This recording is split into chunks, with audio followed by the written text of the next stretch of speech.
Well, hey guys, it's been a while since we chatted, and I just want to do a little quick visit of um, some chickens we have going. But today's topic is really about planning and um, poor planning, honestly, if we're talking about these chickens. Okay, hello little chickens. So what we have here are a batch of Cornish cross and a few replacement layers. And on the topic of planning, this was poor planning on my part. I let spring Moggy make decisions for fall Moggy, and that was dumb. We won't be doing that again next year. So this spring I ran a batch of 15 Cornish cross. Actually, I think I did 16. Anyway, so I ran a batch of Cornish cross in the spring, and I thought to myself, well, that was fun. I'll just do a small batch in the fall. And it'll be it's nicer to butcher in the fall because it's not as hot. The problem is, we are crazy busy in the fall. So these guys have not been moved as much as they should. It's been super rainy, so while they do have a roof, it's just not ideal. So I'll think about that and do a better job next year. Right now what we have is basically, maybe just one step above a CAFO. I mean, the whole goal is to have them moving and on grass and fresh pasture. And we've just been too busy to manage moving them as much as they should. So chalk that up to a lesson and a failure and do better next time. All right, so let's talk a little bit more about planning. We'll head inside for that. Hey, so let's talk about planning. It's really important just in general life, but also on a homestead. As we saw with the chickens, poor planning just leads to poor management. Those chickens are not having the best life they possibly could. Granted, it's better than if they were, in a Tyson factory or something, but it's not the ideal. It's not what I had in mind when, again, I let spring Moggy dictate what fall Moggy was going to do without thinking that fall Moggy doesn't have time for that stuff. So I would really want to encourage you that not every activity is for every season. Fall at our house is for kids to be doing sports and for us to be running around and getting back into our homeschool routine. And it's just really not the time for me to be taking on extra projects. So this is the last year. This is actually the only year I've done it, but it's the last time I will be raising chickens in the fall. At least meat chickens. They take a lot more management than laying hens, in my opinion.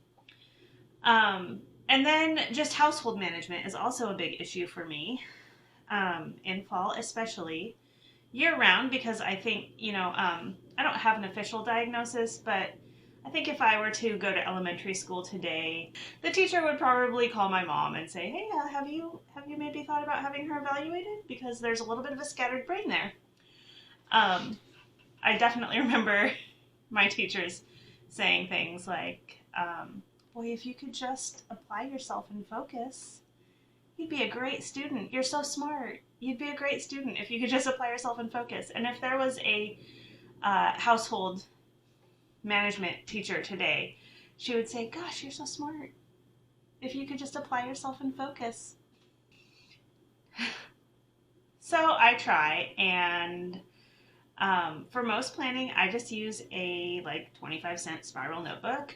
I keep my meal plan, everything that we have going for the month, any big upcoming expenses like birthday parties. And for 99% of my planning, a notebook is great. But we have Thanksgiving coming up, and I also have not always been a great planner around Thanksgiving. Holidays are some of my favorite times.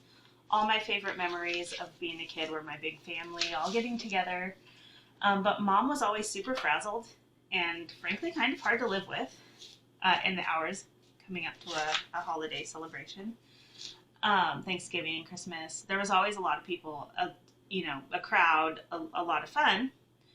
But always in the background, there was Mom scurrying around being frustrated. So I just kind of didn't really do holidays the way that she did. in our earlier adult and married years. I just was like, I'm not signing up for that stress. We're just going to be casual. And that is very much my hosting style. I really believe true hospitality is just opening your home and letting people into your real life and making them truly welcome. And, we do like a weekly taco night, not always at our house. We do move around the neighborhood. But it's very much letting people into our real lives. Like there's a pile of shoes by the door. We don't spruce up much more than, just enough to make people not feel like they shouldn't eat at our house. But, we're not like laying out the fine china or anything like that. I don't even have fine china. I don't even know where all my Corelle is, honestly, people. Like, it's very casual around here. But for a holiday, you do want to kind of spruce things up. And so I just find that it really helps me to have a good, solid plan around big holidays like Thanksgiving. So I have created a planner, and I would love to share it with you. And again, it's not to give you another job.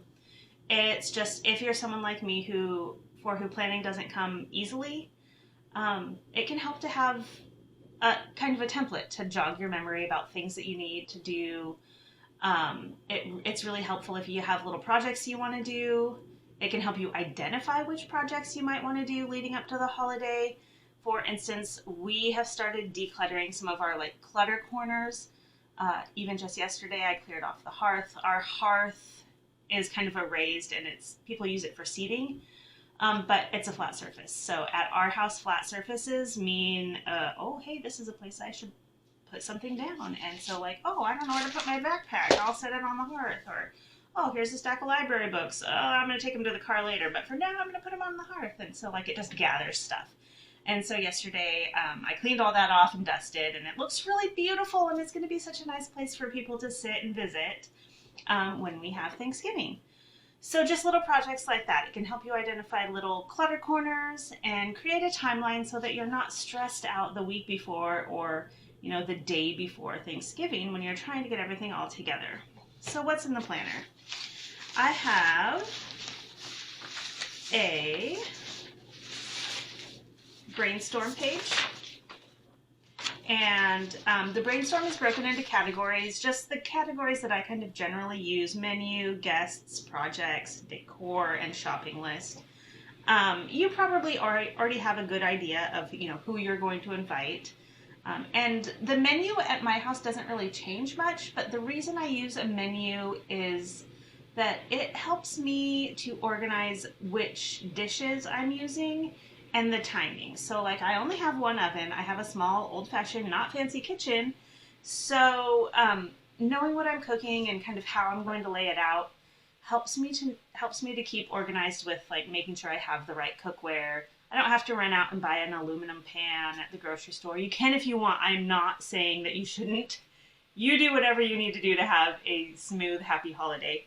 But just having an idea what we're eating and which dishes I'm making helps me so much when it comes to organizing the timeline. And then little projects. Again, I don't go too fancy, but I try to make sure that my clutter corners get cleared out, that I have enough seating. We don't do a official sit down. We're very casual. It's buffet, and people sit around the table where there's room, and other people sit on the couch, and people sit at the hearth, and some people just run around with their food. So it's very casual at our house. But I do like to stay organized and make sure that I have enough of everything for everyone. And so the next page I have is that timeline. And so the timeline is two pieces. There's one that I've laid out kind of the way I do it. And that's just to get your brain moving and help you think of things that might need to be done at that 4-week, 3-week, 2-week, 1-week out mark. And then there's a blank page that you can fill in your own timeline. And then there's just a notes page. And, notes, brain dump, grocery list, whatever you might need to use that page for. And there's a menu. And again, this is just laid out. I don't know how well you can see that, but it's broken up into appetizers, main dish, side dish, desserts, beverages, and then cooking dish, serving dish, and when to prep. So a lot of things I prep a day or two in advance. And then, you know, like I'll put my turkey in and it cooks, and when it comes out and is resting, then I put my side dishes in to reheat, that sort of thing. So yeah, I just find that having a planner really helps me out, and I want to give you a copy. So there's a link down in the comments where you can sign up to get your own copy delivered to your mailbox inbox, and I really hope that it is helpful. I don't speak English today. I really hope it's helpful for you, and I appreciate you stopping by to hang out with me a little bit today.